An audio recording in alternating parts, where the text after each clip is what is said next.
Oh, sorry, I just went through puberty there for a second. Hello there, and welcome to War of the Stars, a Star Wars podcast. I just broke Garrett there. Where was I? Welcome to War of the Stars, a Star Wars podcast, coming to you as always from deep within the Outer Rim, far beyond the watchful eyes of the Galactic Empire. We are off to a great start here today. My name is, of course, John Mark Tolley, and the man who laughs. I am Garrett K. Jones. Damn it.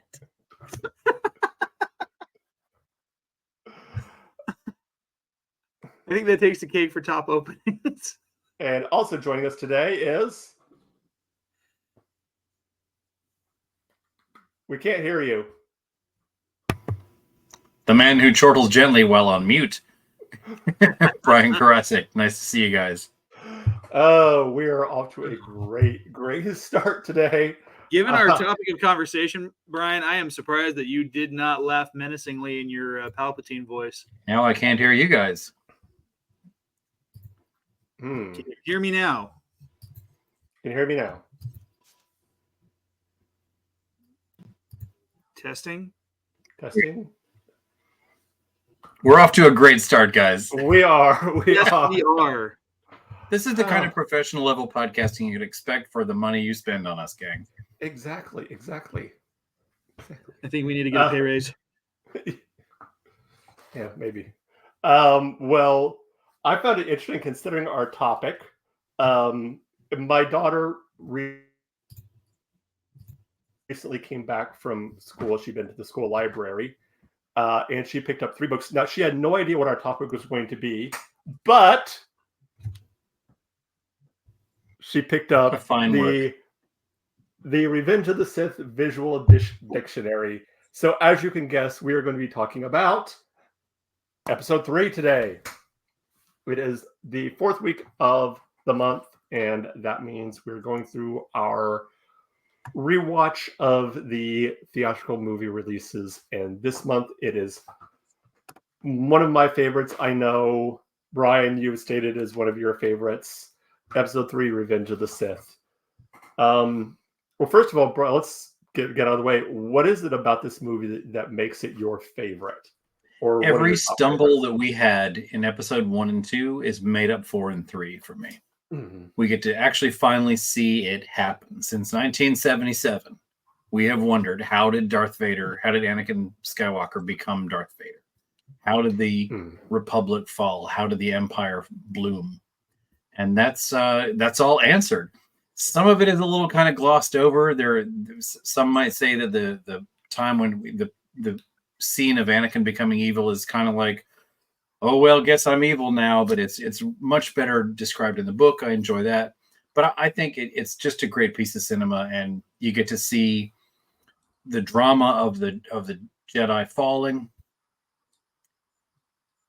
I have 3 favorite scenes in here, and I'll touch on 2 of them in the future. But this is what really gets me: is when Order 66 goes down, Yoda's reaction to it.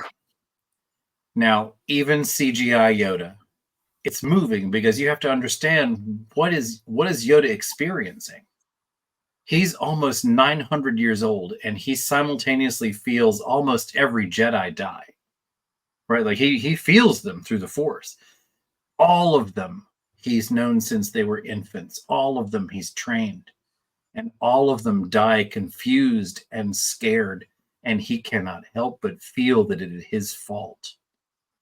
And the way that's conveyed on that CGI puppet, it gets me every time. And like, even as an Imperial, rah-rah guy, I'm still like, oh, it's tragic to see him feel his failure happen in real time, because he's dying with them, all 10,000 or give or take. So that's a beautiful scene to me, and I'm not like the Jedi fell. I think it's just a beautiful tragedy. It's unbelievable in its scope, and I like the show don't tell of it. Lucas can kind of get away from that sometimes. But the fact that we see it happen, and we're not told what's going on, we just see him clutch his chest. He feels it. He feels it, and I feel it too, right along with him. Yeah. One thing I liked was that, again, you mentioned, the mistakes and things that happened in episode 1 and 2 were kind of fixed in episode 3. One thing I liked that they made up for in episode 3 that you didn't really see in episode 2 was a relationship between Obi-Wan and Anakin. Like, it seems very strained all throughout episode 2, but by the time you get to episode 3, up into the very end, you see this very strong friendship, this almost brotherhood between the two, which makes that fight scene between the two on Mustafar even more heartbreaking, because you see just how close they had become, and how they were almost had this almost symbiotic relationship where they knew what the other one was going to do, so they can, if they're in combat, they could bounce off each other, and they both kind of very complimented each other both as a duo. And you see this, it's no longer, even though Anakin respects Obi-Wan, you can see that by throughout he still calls him master, yes, Matt, but you can see that there is this respect between the two, and you see that Obi-Wan is starting to turn and not look at Anakin necessarily as no longer his Padawan. They're both Jedi Knights, they're both equals. Others in the Jedi Order may not see it that way, but Obi-Wan, I think, sees Anakin as, if not a full equal, at least someone closer to his level than he was as just a Padawan. Yeah, I think we get a really great, a really great sense of the relationship that we have, that these two characters have, because it's interesting, because like you see at the very beginning, like they start off as the protagonists, and little by little you have Anakin growing, distant, both physically and emotionally distant from Obi-Wan. Yeah. I think, Brian, you were talking about scenes that just get you. I think probably one of the scenes that I gravitate to the most is there is a deleted scene that never made it. I don't know why it was cut from the run. I think maybe probably because of time. But the deleted scenes tell you a lot of what's happening in the bulk of the story, because the whole sequence with Grievous with Obi-Wan going to go hunt down Grievous and all that, and Anakin having that conversation with Palpatine in his office. There's this weird cut that takes place in between, and if you go back to this deleted scene, there's an entire conversation that takes place between the two, where, and this plays in towards the end more than anything else, but Palpatine actually is creating as much of a wedge as he can between Anakin and Obi-Wan, as well as Anakin and Padme.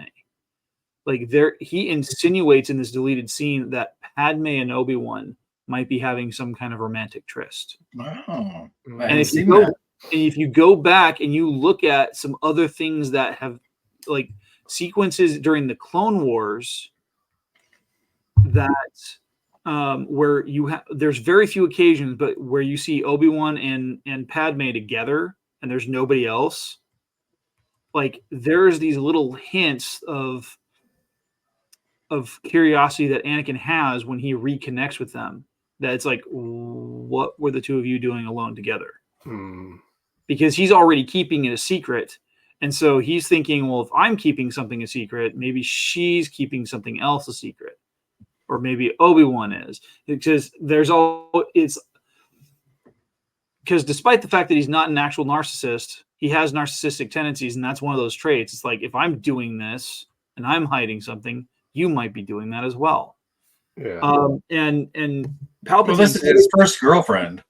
Right, first and only girlfriend, and that you add to the teenage infatuation of your first girlfriend the fact that you are a demigod, and if anyone finds out about your girlfriend, you will lose everything in your life.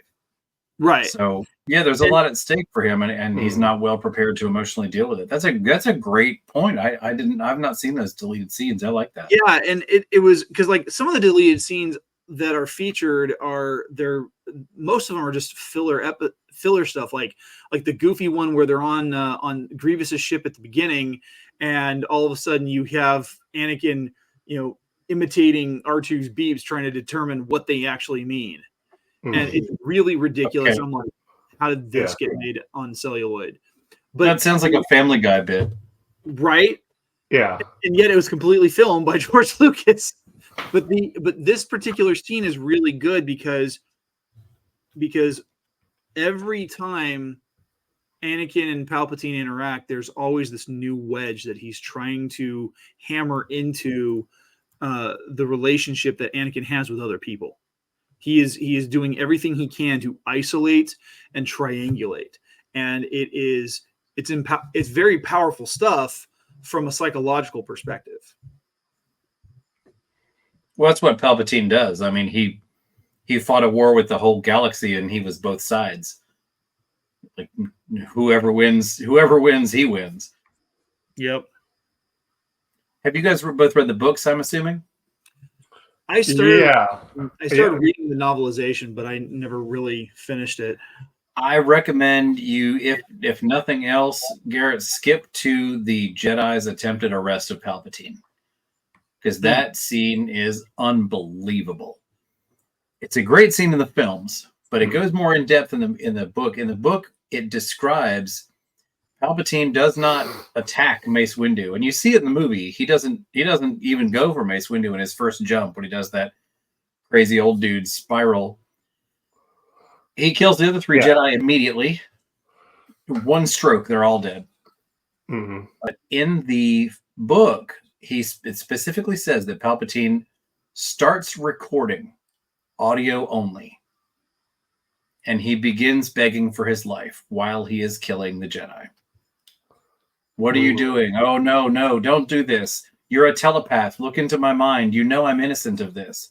While he is butchering those three Jedi. Huh. And once he's killed them, he turns off the recording. And it says he turns to Windu and then goes after Windu. And I would have loved to have seen that scene play out. It's I would have been like, you know what? That would have added just a whole new layer to the film, because then that really plays off the whole "it's treason" then line. Yeah. Right. Yeah, exactly. He's like he's setting this up. He's not the Emperor yet. He's laying the groundwork for. It's not made clear how he explains how those Jedi died. But the audio recording submitted to the Senate shows Jedi came in, he begged for his life, and now they're all dead. And like, okay, but I'm you gotta do a little work for it. But that's a great scene, and I've mentioned this on the podcast previously, but I want to go back into it because this is movie specific. In that scene, Garrett, you mentioned that when Anakin is having his conversation with Palpatine. Mm-hmm.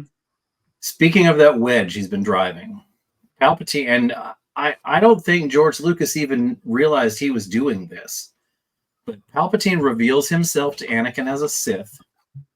And I know you guys have heard this, but it's my TED Talk. He reveals himself to Anakin at a specific time, the time when Obi-Wan and Yoda are both off planet. Because Palpatine needs this choice to be not between the Jedi and the Sith, not between dark and light. He needs that choice to be between Palpatine and Mace Windu. Mm-hmm. He times it out so that Mace Windu is the senior Jedi on the council. He's the Jedi who's going to come here. Nobody on Coruscant is above Mace Windu. It's so key to him that Palpatine reminds Anakin to go turn him in. He's like, don't forget. Like, when you tell the Jedi about this, because when Anakin came to Coruscant, among the first Jedi he meets is Mace Windu, who says the child is too old. Mace Windu has stood in Anakin's path from day one in Coruscant. He has obstructed his career for good reason. I'm not saying Mace Windu is wrong, but as far as Anakin sees, Mace Windu has stood in the way of his progress his entire Jedi career. Yeah. Meanwhile, during that same time frame, Palpatine has been there. Mhm. Oh, you're the strongest. You're just they're all just jealous, and you should be on the council. And so the choice is not between good and evil, light and dark, Jedi, Sith. The choice is between the guy who's been Anakin's father figure for a decade and the guy who has been Anakin's nemesis for a decade. And Anakin knows how to deal with an enemy that is attacking him. He kills them. Yeah. He Can does you imagine not what know. Palpatine would have done to like Dwight from The Office, like versus Jim? No, I haven't imagined that. There's You some will fan now. fiction. Yes, some fan fiction crossover. But so that is my favorite scene in the whole saga, honestly, because the perfection of timing of that, like he's found the 1 hour that is the correct time. And that scene, and McDiarmid does everything right as far as I'm concerned. But that scene when Anakin ignites his lightsaber, and Palpatine doesn't even look at it. He doesn't even change focus. He's talking to Anakin with his lightsaber in his face. He knows Anakin's not going to kill him because Palpatine knows that Anakin has been having visions of Padme's death, and Palpatine knows that he is going to cause that death. Well, and the other thing is, like, think about the dialogue. He says, "You'll do what you need." He's like, "I'm sure you'll do what needs to be done." He's like, "I'm trusting you to do the right thing." The right thing.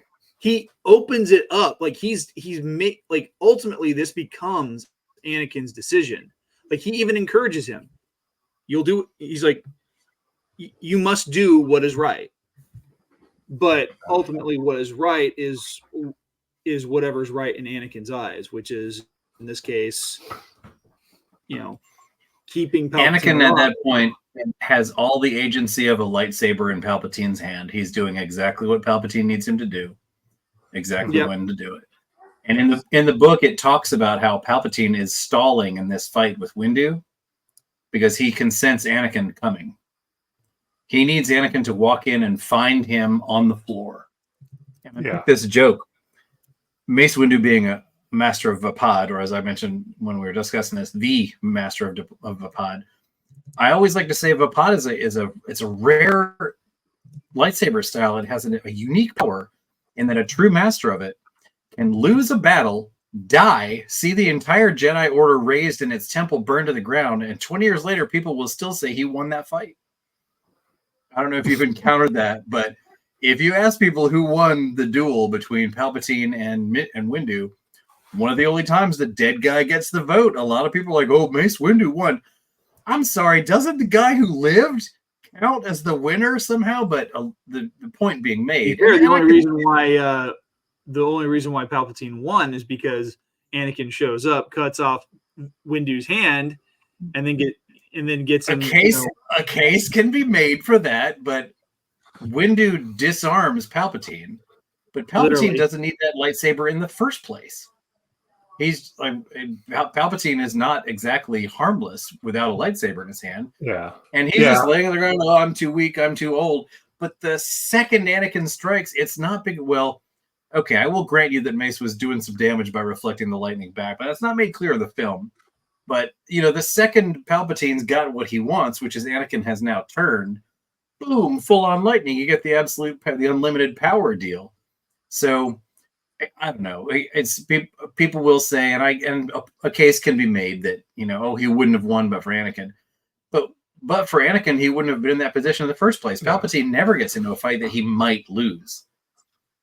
So, but Matthew Stover does some brilliant descriptions of as Anakin is coming in. Palpatine is so swathed in the dark side. He appears, as Anakin sees him, he appears as just a black cloud with a red lightsaber swirling around inside. So, have you ever read Sun Tzu, The Art of War? A bit of it, yes.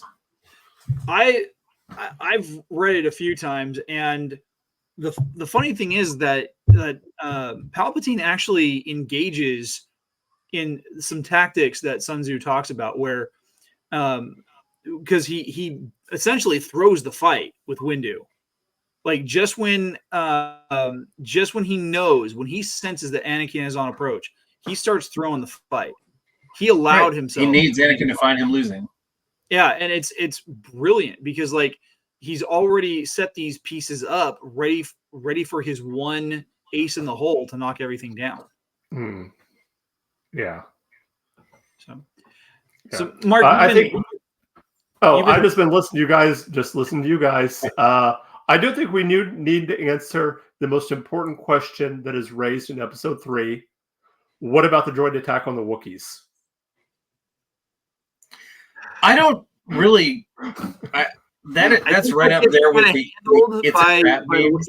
And Yoda. What's that? I think that mostly gets handled by the Wookiees. I think so. Yeah. If we're talking memes, I have to stick with the my favorite meme out of episode 3 is when Palpatine is getting Anakin off of Mustafar. I've seen this a lot. People will put him in like, but you're still coming to work on Monday, right? I like the one where he's leaning over Anakin's body, and you see Michael Jackson leaning up. Are you okay, Annie? Annie, are you okay? Annie, are you okay? I think I mentioned this when we discussed Anakin, but we see one of the first dad jokes in that scene in the novel. Anakin is preparing to kill all the separatists, and they say, "We were told we would be rewarded handsomely. I am your reward. Don't you find me handsome?" I like that one. Yeah. But all that said, it's just action after action after action. Yeah. I think the Palpatine versus Yoda fight is great. I really like that a lot. I like the venom dripping off McDiarmid's voice when he says, "I've been waiting for this moment a long time." He's just so happy to finally get a chance to kill this guy. Yeah. And you could just see like the decades Palpatine's had to have tea with this dude, and all Palpatine wants to do is kill him. Yeah. And that ultimately, I think that's the greatest indicator of the failure of the Jedi at that point in their history. They had gotten so confident in themselves. There's literally one person in the galaxy with the capacity to bring them down, and they see him every day. Yeah. Yeah, you're right. I mean, from the very beginning, I mean, probably one of the best openings, other than maybe it's hard to know what would top the opening to episode 3 and the battle over Coruscant. Just straight into that. The thing I like about that battle is that for the first, I think it's almost 2 minutes of footage, it is an unbroken, uncut follow shot of the two starfighters. Yeah. The first cut that you get is when it cuts to Anakin talking to R2. Yeah. Yeah. I mean, it's a beautiful tracking shot, and I like it when cinematographers do that, because then even if it's done through CGI, because what they do from a storytelling perspective is it goes off of what Brian was saying earlier of showing, not telling. It gives us a scope of how big this battle is. Like we've seen battles in the Clone Wars, very briefly at the end of episode 2. And, if we're tracking everything chronologically with the Clone Wars, animated film, we've seen some of those skirmishes as well. This gives us a planet-wide scope as far as the bombardment and everything. And it's really cool how they go about doing that. Also, they don't lean into this too much in the film, but imagine how that looks to the rest of the galaxy. Like this is Palpatine needs the Republic to almost lose the same way he needs to almost lose the fight with Mace Windu. He needs the whole Republic to see how bad it is. I mean, for Grievous to have captured Palpatine, this is like Russia invading the United States, kidnapping Joe Biden, and then having an all-out battle on Pennsylvania Avenue. This is how bad it is, guys. They have brought the fight to the Capitol, and of course they give Palpatine power after that. Like, oh geez, we almost lost the war. The Jedi almost took over. Like, what are we gonna do? Well, hey, this guy seems like he knows what he's doing, and it's so interesting. And again, I'm reading The Rise and Fall of the Galactic Empire. It's a beautiful book, a little dry, beautiful book. They talk a lot about how Palpatine edged his way up to that that line of power, that line and it's not in episode 3, but when he says, he's very reluctant. I'll take on these additional powers if you insist. Yeah. I love democracy. I love the Republic. Yeah, and he's just choking on it in there. Oh yeah. Even in the Darth Plagueis novel, we never see why Palpatine hates the Jedi so much. Like he's just Plagueis tells him about the Jedi when Palpatine is 18, and Palpatine is like on board for it. Yeah, I mean, I think that it's just you get that anybody who when someone becomes a Sith, it's to kind of pass down from master to apprentice this hatred of the Jedi. Well, and think about this though. I mean, there's because of the teaching that goes into it. But the thing that I found very interesting is that I haven't read Darth Plagueis, but Brian, at what age do Palpatine and Plagueis connect? Palpatine is 18 or 19. It's not exactly clear. And Plagueis he's a moon, so he's 70 or 80. Like he's grown, but he's not elderly, but he's old by human standards. Okay, so because I would have see at that point, usually someone's formative years are is when you get that kind of that true believer status. And I think I mean, I don't know enough about Palpatine's history, but being able to look at what Plagueis has shown him and his own experiences seeing the Jedi for what they are, I think it plays off of the he's always someone who wanted power. The Jedi stand in that way. And he's going to hate the people that are preventing him from gaining the power he so craves. There's something to be said for the thought that Palpatine is as you've said before, Garrett, he's a true believer in the Sith. And I think more than that, I think he's a true narcissist. Oh, for sure. Well, that's what I was going to say is he's a true believer in the Sith because that's the pathway to him being the Emperor. He is 100% convinced nobody can run the galaxy as well as I do. Ergo, nobody deserves to run the galaxy as well as I do. Ergo, anybody who tries to stop me is a traitor and deserves to die. Yeah. And not to jump too far ahead, but we see that mentality play out when the Empire falls.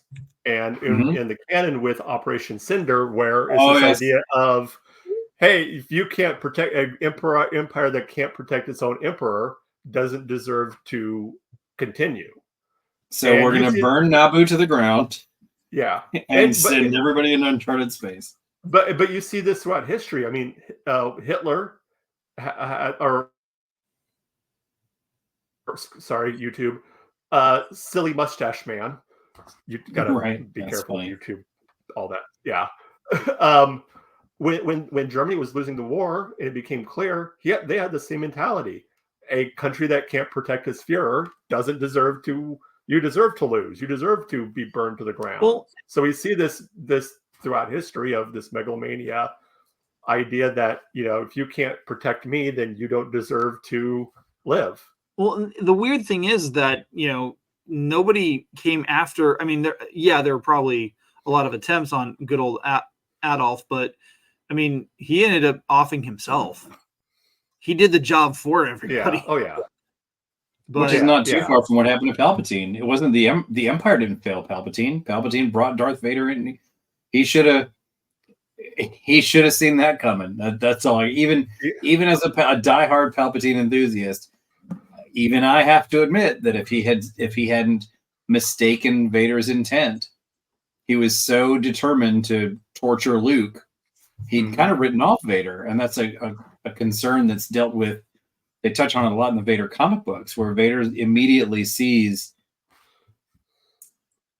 it's not expressly stated, it's not explicitly called out, but there's a lot of indications that Palpatine was intending to use Anakin as a as an essence transfer vehicle.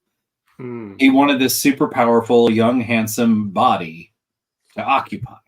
And when Kenobi trashed it, Palpatine's like, well, we'll put that on hold a little bit. We'll, see what his kid turns into. That's I believe that's one of the main reasons that Palpatine wanted Luke to join him. Don't kill him. Don't kill him. He must join us. Now he must join us. What and that's why. And Palpatine's he's not going to move into Vader's body. Vader's body's trash. What do you think of the?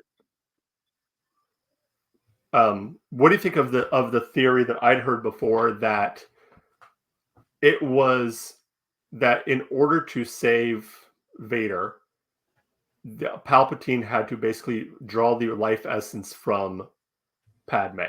I love it. I wish it was supported in one word of canon because it makes perfect sense. Yeah. So I'll call it headcanon. I think it's absolutely certainly within his power. I mean, don't get me wrong. There is something to be said about the medical condition of broken heart syndrome. It is a real, medical fact, but at the same time, like as brokenhearted as she was, Padme Amidala struck me as the kind of person who'd be like, my husband / boyfriend / whatever the heck he is has turned to the dark side. He has become the very thing he swore to fight. Peace. Yeah, I'm done with this. Yeah. I mean, she's willing to cut ties with the Republic because they voted Palpatine into emergency powers and gave him the ability to become the Emperor. Yeah. She was done with that. Yeah. I would like to see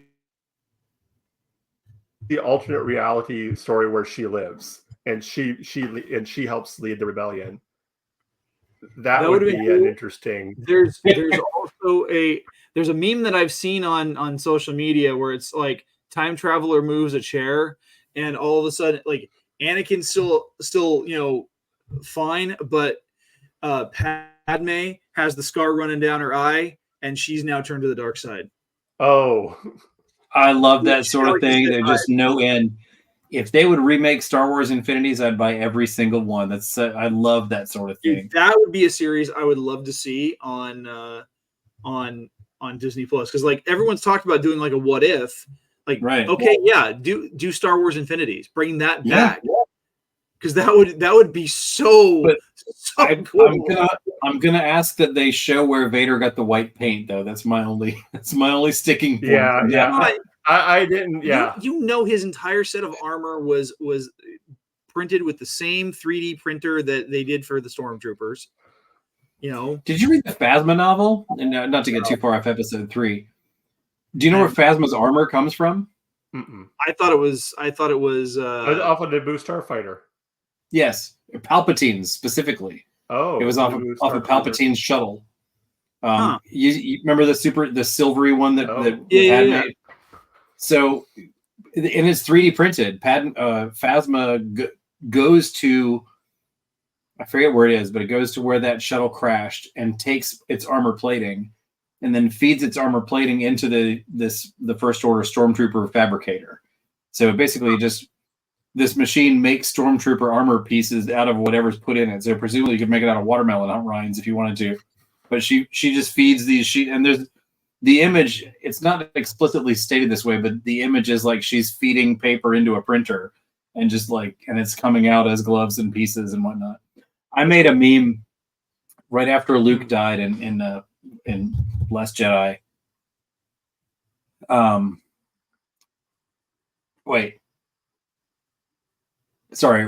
after Luke died, I made a not Last Jedi though. I made a meme of the robot saying to Kenobi, "It's the strangest thing, Master Kenobi. She has developed a fatal inconvenience of the plot. Tragic and mysterious. I hope it isn't hereditary." I was pretty proud of that one. I got flamed on that one pretty bad. I was a staunch defender of the new movies, mostly because I just didn't like the people who hated them. Like, it's not that I love these movies, it's just I love how unhappy you are about it.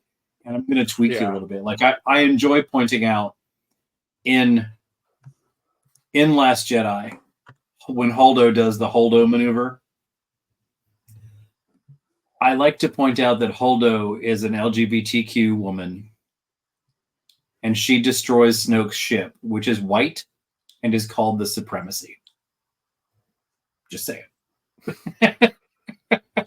Anyway, back to episode 3. She could have done it remotely. She could have. No, I enjoyed the discussion with you last time, and you won me over on that one. Yeah. But she had the fancy gown. I mean, why waste it? You're dressed up for the occasion. Anyway. So over the last week or so that I've been preparing for this particular episode, I found something, Brian, that I think that you would get a kick out of, since you, like me, I like getting kicks. And Mark, we all have small children at home. This mixes Star Wars Episode 3 with the quintessential blue dog that is Bluey. And I think you'd get an absolute kick out of this. Let me see here. Share my screen. I am going to say that Bluey sets an unfair standard to men around the world. Well, her dad Bandit does, definitely. Yeah. This is Bluey versus Palpatine. I hope you guys enjoy.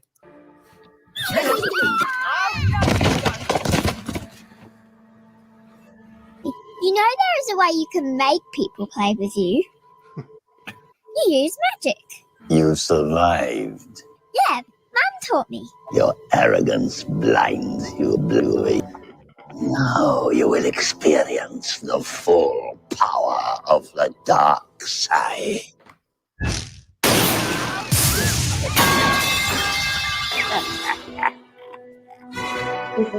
I have waited a long time for this moment, my little Bluey friend.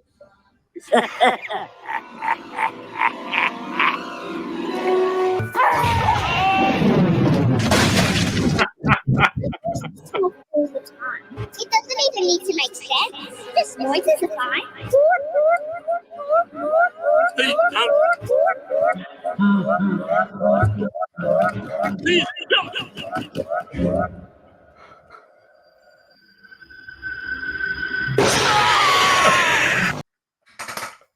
Thank you for sharing that with me. I enjoyed that a great deal. There's a whole bunch of it's. I think it's Jar Jar Studios. Yeah, Jar Jar Studios. They've got a whole bunch of those, and they're really funny. I always like addressing Ahsoka cosplayers as my little orange friend. That's fun. Yeah, that was nice. Yeah, that's a good one. That's also a great scene in without Bluey, in that we've been waiting for this confrontation between Palpatine and Yoda, and so has Palpatine. He's just like, oh boy, any second. And I like how easily Yoda dispatches the guards. Like, it's always funny to me that Palpatine has guards, and it's discussed. It's explicitly stated in a number of places. He has guards for appearance only. Yeah, they are skilled fighters. They're some of the best stormtroopers in the galaxy, but they're completely superfluous and disposable. Have you guys read Lords of the Sith? No. In Lords of the Sith, Vader and Palpatine are on a shuttle which is crashing. They are accompanied by 6 Imperial Guardsmen, and they have to use the Force collectively to steer the ship down. And because the Guardsmen saw Palpatine use the Force, they have to die. And the way that this is stated is 2 of them survive, and Vader says, 2 are left behind. Like, as they're coming out of the wreckage, Vader's like, we've lost 4 troopers, and Palpatine says something along the lines of, it's such a shame they were all killed in the wreckage. And Vader, like weeks from getting the armor, he's very, very new. Vader says, oh, no, there's still 2. And Palpatine's like, it's a shame that all 6 were killed because they can't, we've set up the Jedi as being evil, and the Force as being, we're trying to sell the Force as not being a real thing. So, yeah. Anyway, but yet the way that Yoda dispatches those guardsmen is reminiscent of how Palpatine dispatches the guards when he's coming to visit, maul, and oppress in Rebels. Just that. Yeah. Although, I don't know if you're familiar with the comic Tag and Bink. Yeah. The fact that they were the 2 Imperial Guards on. They're just everywhere. They're everywhere. Yes. Yeah, I love Tag and Bink. I have a Tag and Bink comic because I love the not really retcon, but fan theory that they were the two troopers, scout troopers in Mandalorian who were who had kidnapped Baby Yoda and had him in the pouch. Oh, right. The whole fan theory that was supposed to be tag and bait. Oh man, Jason Sudeikis as a stormtrooper. While I'm in my box here, I have to show you guys. Somebody gave me this as a joke.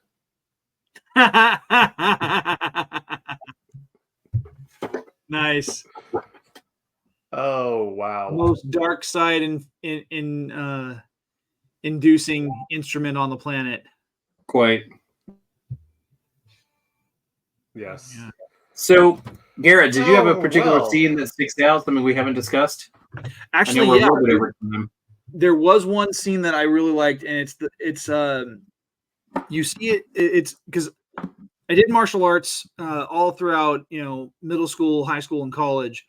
And one of the things that stood out to me was the fighting styles. We get to really see some legitimately good fighting in this film, probably more so from Kenobi and Anakin than we've ever seen before. Mm-hmm.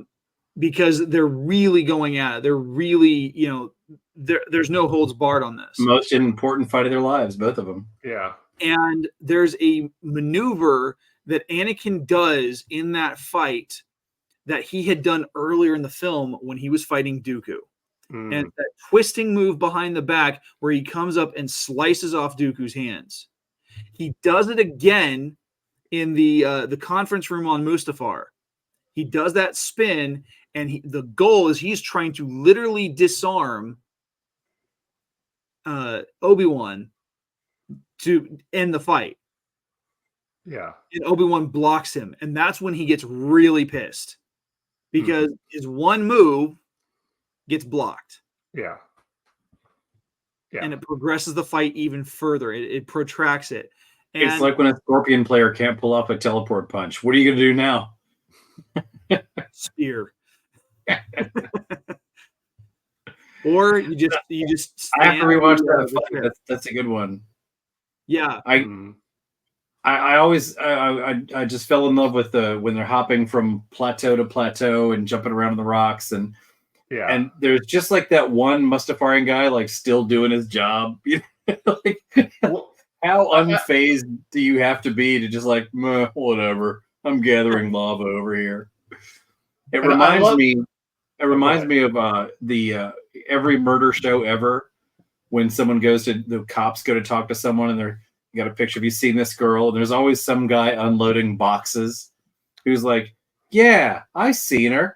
Why? Something bad happened to her? Yeah, the murder police are here talking about her in past tense. Stop unloading boxes.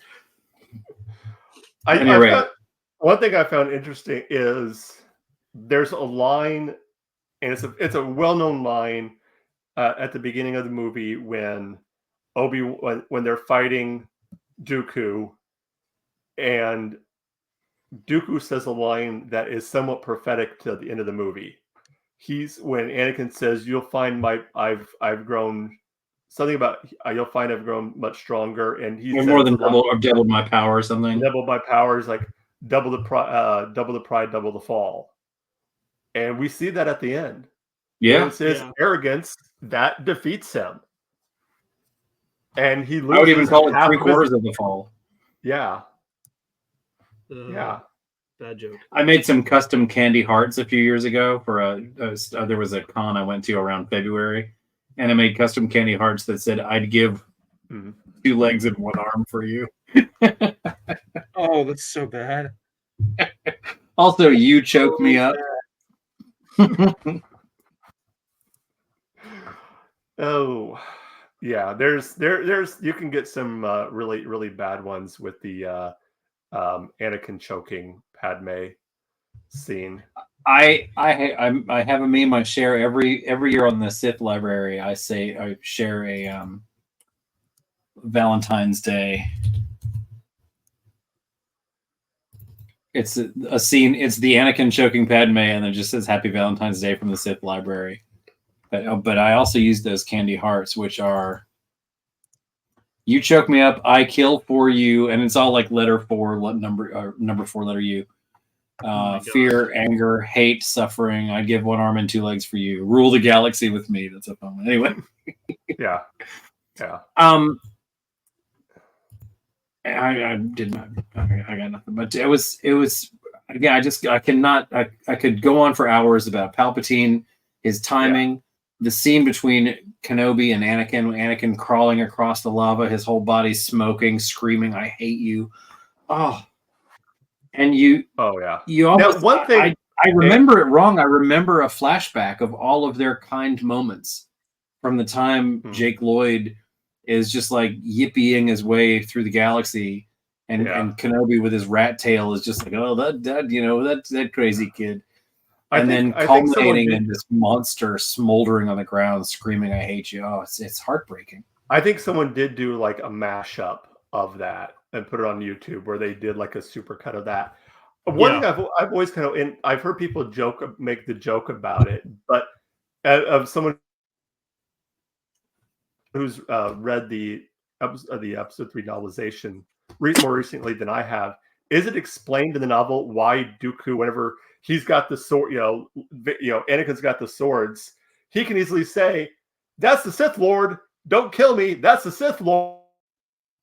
Up until the moment he died, why doesn't he say Tyrannus was confident he was going. He didn't think that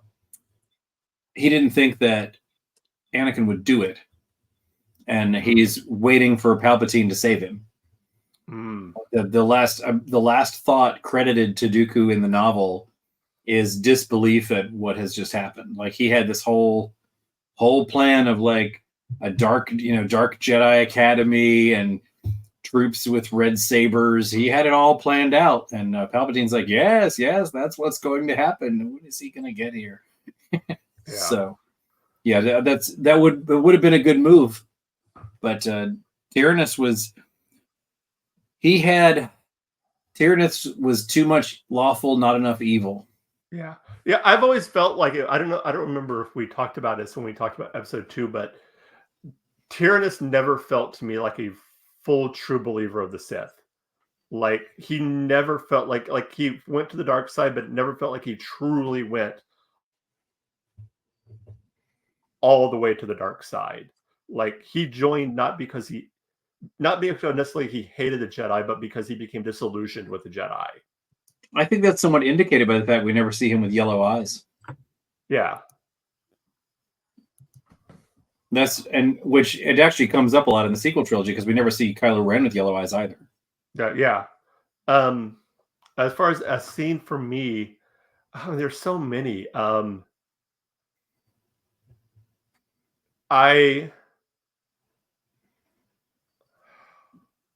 loved even though it gets played for the scene gets played for kind of a laugh, the whole what about the droid attacking the Wookiees.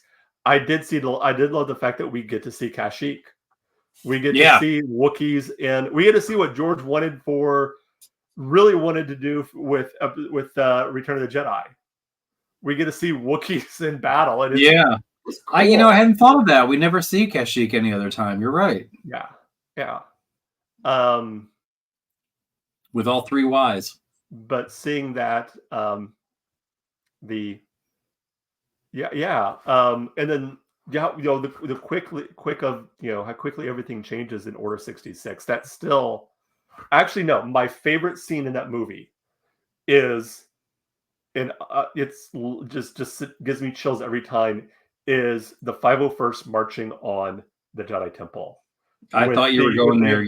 With the kind of your first time you hear kind of a version of the Imperial March, that overhead shot with Anakin leading them in is just so. Oh.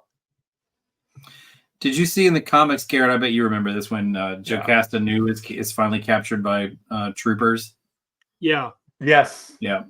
And she angrily tells them why are you so afraid of Jedi, and starts to point at Anakin, and then just outside shot of her flying out of the hill. Well, no, it's not her. It's the entire troopers. Oh, right. Man. She's with, he spares Jocasta, but all the troopers look at Vader, and then the next panel is like all of the troopers just flying out of. They play with that a lot. I think we talked about it. One of the comics, the Inquisitors and a bunch of clone troopers have trapped a Jedi fugitive, and he says execute Order 66, and all the clone troopers shoot the Inquisitors. Once a Jedi, always a Jedi, right? Yeah. I think you're right, John Mark. That scene of Anakin, marching in with the clone troopers in formation, and it speaks to clone troopers.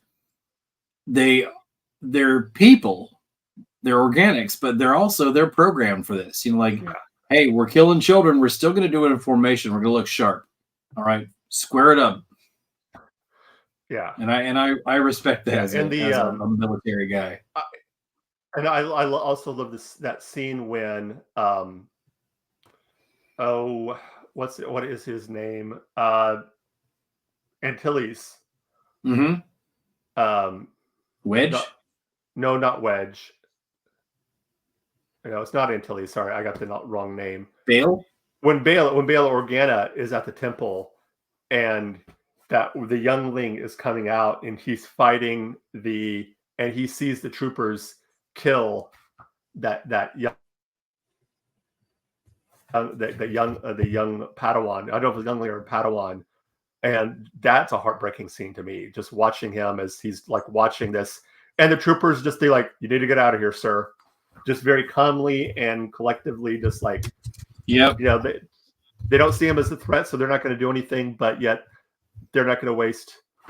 And what I find really interesting that the Clone Wars did, especially the final season, was show how through subtle propaganda and subtle things, Palpatine had started to slowly turn the public against the Jedi. I want to share with you guys. I'm sure it's not. Sorry, go ahead. No. And how he had slowly turned the Jedi against, or the people against the Jedi, and we see that in the final season of the Clone Wars, where you just see subtle hints that have been laid throughout the series and throughout the movies of things that the Jedi had done. And there's the episode where Ahsoka is with the two sisters, and they're telling her about how it's the Jedi fault that her parents had died, because there was a battle and the Jedi had steered a ship and used the ship and steered it into a building, and the building had collapsed, but her parents were in that building. And the Jedi's only response is, the Force will be with you. And then they went off not so comforting. But you can see it was things like that slowly started to turn. So when Order 66 came down, there wasn't the huge backlash against it. They're like, well, yeah, maybe the Jedi. I would have liked to have seen more of that, because in the beginning of Episode 3, it is explicitly stated that children dress up as Anakin and Kenobi and play war with them. There are children pretending to be fighting over who gets to be Anakin, who gets to be Kenobi. And at the end of the movie, the whole galaxy's like, well, guess that's what they get. Yeah. What I wanted to share with you guys, they don't say it in Episode 3, but it is a chilling reminder of Episode 3. And it crushes me every time I hear it. Here we go. How did I drag it to that screen?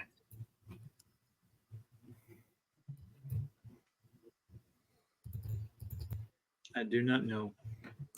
All right. Sorry, I need a whole new window. Kenobi's last transmission to the Jedi.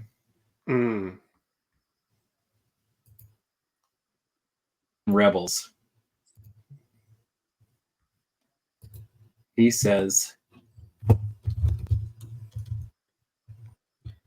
I regret to report that both our Jedi Order and the Republic have fallen, with a dark shadow of the Empire rising to take their place. This message is a warning and a reminder for any surviving Jedi. Trust in the Force. Do not return to the temple. That time has passed. And that imagine Kenobi recording that.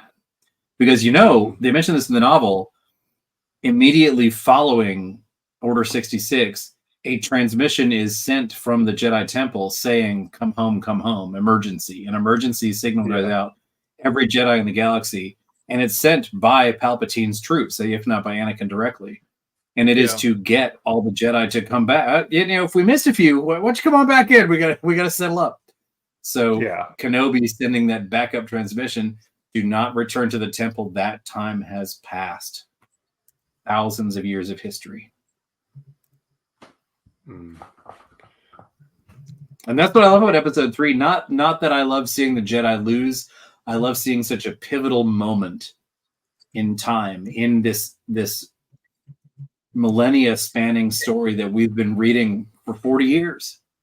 To see that happen and see, that's how it went down. And I've been a Palpatine fan forever, but I'm a human being and I prefer my evil to be fictional. And that's just such a heartbreaking moment to know everything they had is lost. Yeah. And it's reduced to 5 or 6 books that Yoda stows away on the Millennium Falcon. Mm-hmm. Anyway, it's a beautiful film. It's dark, it's heartbreaking, and we see the construction of the Death Star at the conclusion of it with Palpatine and Vader, just calmly, proudly looking on, and we know what's coming. I mean, of the prequels, is probably my favorite. It's the one I can watch the most frequently. Although I will be honest, I saw it so many times in the theater during the summer of 2005 that I would get I remember going with my friends to a 7 o'clock, 8 o'clock showing, and it was I slept through half the film. And my buddy Ryan's sitting there poking me. He's like, Garrett, you're missing. I'm like, no, I'm not. He's like, yes, you are. And I've got my eyes closed. I'm like, this is what they're doing on Grievous's ship. He's like, carry on. Yeah. I shut. I see every Star Wars movie 3 times in the theater in costume, and that one was no exception. Yeah. Well, as we wrap things up today, this week, next week is the 5th week of the month, and it will be our War of the Stars Q&A. So if you have any questions, email them. We'll put a post up on our social media asking for questions. If you have carrier pigeons and you want to send carrier pigeons our way, we'll accept those too. Smoke signals. Cool, an assassin worm, whatever you need to send. We already have gotten just one any or two way you want to get on Instagram, but more is always good. Yeah, definitely. Well then, Brian, why don't you start us out and tell us where the people can find you on the interwebs? Sure. Find me out on Facebook, the Sith Library and Archives. I am one of several archivists there. We do a curated collection of Sith culture, jokes, art, literature, everything we can find, anything Sith or Imperial or generally dark side located. If you're into it, we're right out there for you. Yeah. What about you, Garrett? Well, you guys can find me on Instagram and X at GKJ_publishing. I talk about my books, The Archives of Async Ran. It's currently a 5-book series, fantasy series. I also am promoting The Right Way, which is a show on YouTube where we talk book recommendations, author interviews, and creative writing tips. Season 7 launches on Saturday, October 12th at 9 a.m. Pacific Standard Time. All right. Oh, I'm sorry. I had a follow-up on a previous episode when we had Amanda from Clashing Sabers on. Yes. Clashing Sabers has that program whereby they will donate books to a school if you nominate them. I have nominated my daughter's school, and the box is on its way. So that's awesome. Guys, get out there and take advantage of that. It's a great program. Sorry, I meant to mention that earlier. Yeah, definitely. As for us right here, of course, if you want to contact us, you can do so through our email, warthostars1@gmail.com. We're on Instagram at war_of_the_stars. 1. YouTube, we are back at WOTS 77. You can check out War the Stars. Or you will start posting videos of there pretty soon. You can also check out my other show with my daughter, Star Wars Through the Eyes of a Child. We have our own YouTube channel now. It is at SWChild14, or just search Star Wars Through the Eyes of a Child, and you will find us there. Nothing is there currently. I am in the middle of transferring the videos over there and start posting new stuff over there. For those of you who don't know, we are currently going through the Clone Wars in chronological order and discussing it and looking at, as the title says, Star Wars through the eyes of a soon-to-be 10-year-old. That's scary. My daughter actually has her birthday tomorrow. She officially is double digits. Oh my gosh. Yeah. Well, you know you're gonna have to change the title of the show at some point. You know, Star Wars Through the Eyes of a Teenager. Yeah. Eventually, yeah, because the rate we're going is going to be, she'll be 20 by the time we get through. Through the Eyes of a Stranger who stole my car last weekend. Yes. Oh Lord. Let's see. Am I missing anything else? If you want to support the show, you can do so through Geek News Now. We are part of Geek News Now. Check out GNN on Spotify and YouTube. Check out all the other shows on GNN. If you want to support the show monetarily, you can do so through Ko-fi.com. That is ko/fi.com/War of the Stars. Or you can go to our Spreadshirt store, spreadshirt.com/shop/war-of-the-stars. A very dashing URL there. Is that it? Yeah, we talked about what we're doing next week. Basically, we're here. We're done. We are. Again, thank you for watching, and remember, as always, this is not my Star Wars. This is not just your Star Wars. This is our Star Wars. Until next time, may the Force be with you, and also with you. Free Jaffa! Hello there.